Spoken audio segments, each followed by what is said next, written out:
Thank you. So I'll be talking about the newer developments in glaucoma management. So if you look from the last, 6, 7 decades, we have moved from the shield's to applanation, and then we are now talking about the IOP sensors, which can be implanted along with the IOL or glaucoma implants. If you look in perimetry, from kinetic to Goldman, we are now talking about virtual perimeter. From medication, we have from moved Sir, sorry to interrupt you. The slide is not full screen. Oh, yeah. Okay.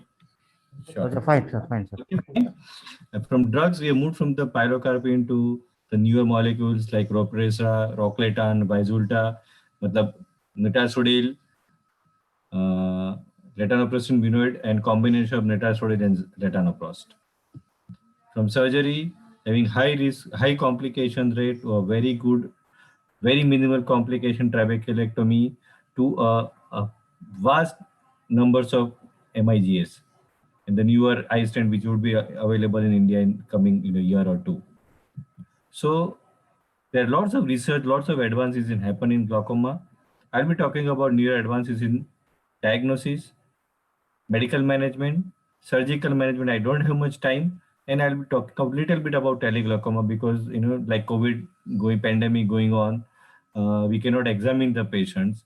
In future, it would be a reality where we don't have to examine patients like we are doing nowadays. We can manage the patient from home also most of the time. So the first is diagnosis. So the IOP, because the intraocular pressure measurement is very important aspect of glaucoma management. The triggerfish contact lens is available, which can be we can give overnight to the patient and measure diurnal, the nocturnal IOP. Though it doesn't measure IOP, we can get a fair idea. The newer devices like the implant. These are very small implants. It can be implanted along with the IOL for the continuous human monitoring. The human trials are underway, and hopefully we will have these kind of devices. Though it's limited because we can implant only with the intraocular lens or with the glaucoma drainage devices. So all patients we cannot monitor this, but at least in the patients who had surgery, we can implant and we can get a very good idea of 24 hours pressure. The perimetry, the 10 days to, there some research showed that 10 days to can pick up more glaucomatous point, the field effect, even in early glaucoma. So now we have 24 days 2C pattern where there are 10 point added extra in 24-2 in the near central fovea to pick up the early glaucoma. And this is one of the example. You can see 24-2 having no field effect and 24 days 2 of same patient showing so much of field effect close to the near fixation. So this is the new advance which is now already we have in clinical practice. The COMPASS perimetry is a scanning ophthalmoscope with the perimeter. So what we can do here, it machine has, of course, machine also has a more extra point for the central area like 24 days to see. It uses the ZEST technology, and you can superimpose along with the on the photograph. So you get an idea that on which retinal area, what is the retinal sensitivity, and this is how the printout looks, and this is comparison of the along with the Humphrey. So this is COMPASS, this is perimetry. The virtual perimetry is going to be a new advance where we can do the perimetry even at the home. Our patient doesn't have to do a cumbersome test like we are currently doing. The palm scan, this machine I have used, I had collected some data also, and I'll just show you one. So this patient had here the inferior close to fixation defect, very similar, not same. So, and we had collected around 20 patients, and the agreement was very good with the Humphrey and virtual perimeter. This is another Melbourne Rapid Field. So they also have threshold and supra-threshold test and very good agreement with the Humphrey. The therapeutics, we have a vast number of research advances in last decade or two. We have newer molecule, we have newer fixed combination, we have preservative technology, and we have newer drug delivery system like microelectrical mechanical system and nanotechnology. Nanotechnology is a future. So newer molecule, we have ROCK inhibitors and netasodil, leparsodil, both are available in generic form in India. Latanoprost binoid, not available. The combination of netasodil, latanoprost, not available so far in India. And there are newer drug which is under human trial, trabodesone and omidipine isopropyl. So if you look ROCK inhibitors, the netasodil inhibits the RHO kinase and norepinephrine transporter. It relaxes the trabecular meshwork and scampsonal, so it increases the trabecular outflow. And it also inhibits the sodium potassium ATPase in ciliary epithelial cells, so it also reduces the aqueous production. So it has a two effect. Of course, there are other potential effect, possible neuroprotection, anti-inflammatory effect. Some people have already used in post-glaucoma surgery in a failing bleb to improve the bleb function also. This is the published data that IOP reduction is similar to timolol, but the night time it reduces the IOP where timolol fails to reduce the IOP. The hyperemia is one of the most common side effect is more than beta blocker, but no systemic side effect. If you look at the heart rate compared to the beta blocker, there was no impact on the heart rate. So there is no systemic side effect. We have around 40 patients on netasodil and ripasodil. The IOP reduction was more in netasodil. We have not used as primary molecule. Usually we have used a third or fourth molecule. We had to withdraw the in some patients mainly because of hyperemia, and we had 3 patients of corneal edema also. So that is one thing we have to remember. There are case reports of corneal edema in a decompensated cornea. Latanoprost binoid is another nitrous oxide synthetase, nitric oxide donating latanoprost. It has a, of course, IOP reduction. IOP reduction is little better than latanoprost. And this is the Voyager randomized study, which shows that IOP reduction was better. The trabodesone is not available clinically. Basically, it also augments the natural function of trabecular meshwork. The phase 3 trial failed to show study, but they are modifying, and most probably it would come in the market in near future.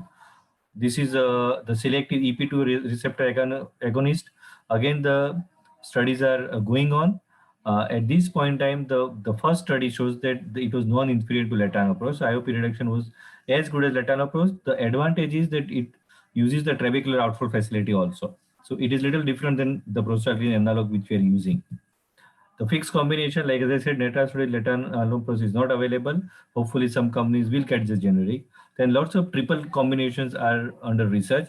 So hopefully the triple combination will reduce the BAK because 3 drops in the same bottle, and it would have the less side effect and the better adherence.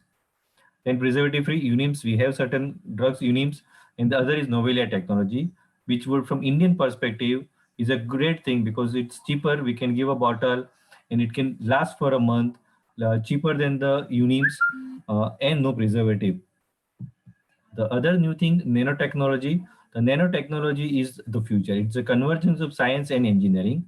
So the advantage of nanotechnology is that we have a very small object. So what happens that they have a greater surface area to the volume ratio. So the effect would be significantly more than the regular particle. And there are various delivery systems. I'm not going to go in detail. We have nanoparticle, nanoemulsions, nanodiamond, nanocrystal, and so forth.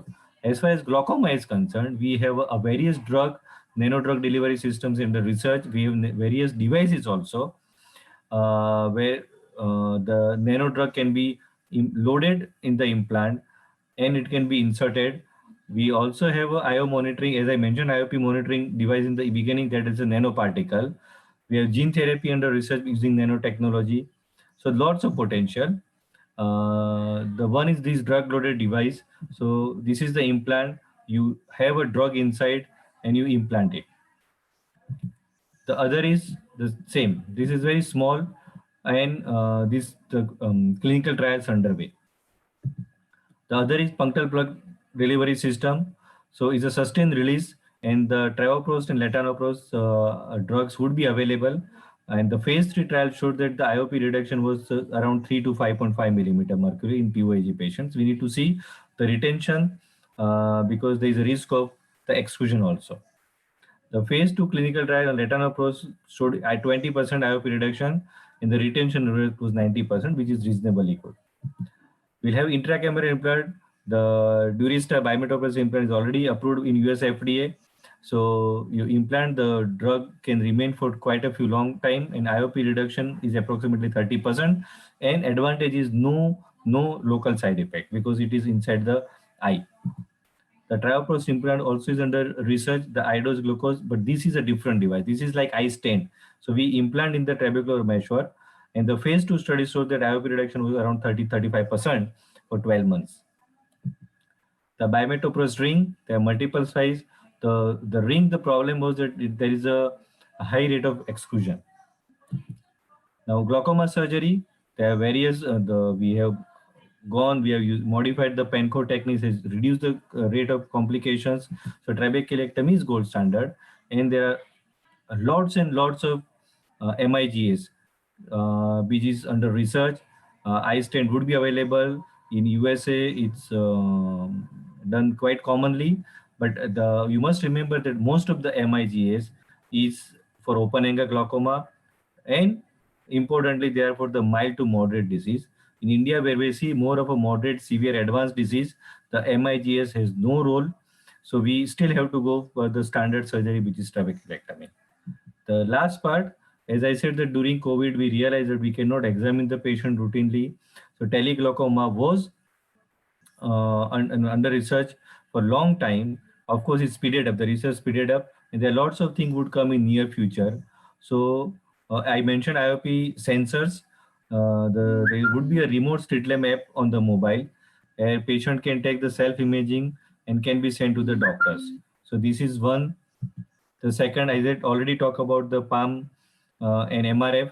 So the technician can go to the patient's home, do the perimetry. Of course, the limitation is we do not have progression software, and glaucoma being a chronic progressive disease, we require a progression software. So not now, but in near future, yes. And there are a portable slit lamp available. So this is developed by Duke University. This is developed by the MIMO OCT system. This is by the Notal Vision. They all are portable machine, and you can just take the technician take the machine to the patient's home, and they can do the OCT also. So it is like a true teleglaucoma. From IOP, vision also can be measured online.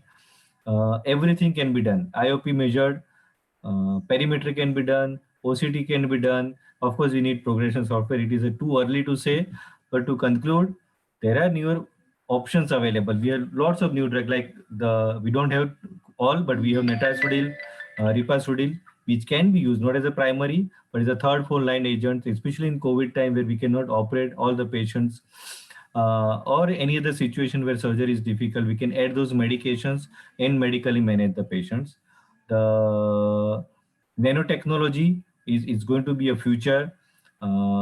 Safer surgical options. MIGS, as I said, that for early glaucoma, lots of research is going on. I didn't talk about much because of lack of time, and the teleglaucoma. So these are the futures of glaucoma management, which we will see in coming decade or so.